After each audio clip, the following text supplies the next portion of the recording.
Professor Nagy, you suggested that Canada pursue many-lateral partnerships to deal with particular issues, including disinformation. I believe you mentioned Taiwan and Australia as potential partners in this area. How might Canada work with these countries and other Indo-Pacific nations to counter disinformation? Thank you very much, Ms. Yip, for your question.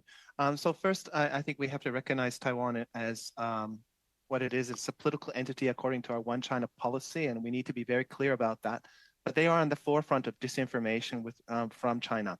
And as a result, they have the experience and they have the institutions to be able to, I think, be kind of the central nexus to help Canada deal with some of the disinformation challenges that we face within our own relationship between Canada and China. I also mentioned South Korea. South Korea faces disinformation challenges with regards to the North.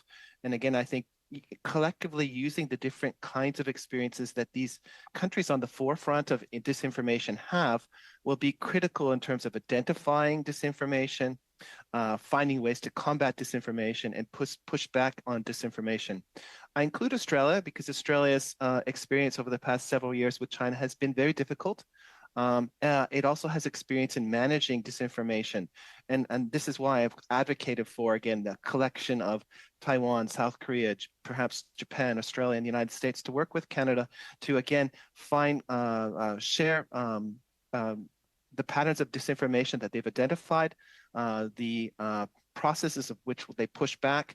And I think importantly, how do we educate our citizens to, again, be more critical of the kind of information they read online so that, that we don't have to, or we can preempt the challenges that are associated with disinformation.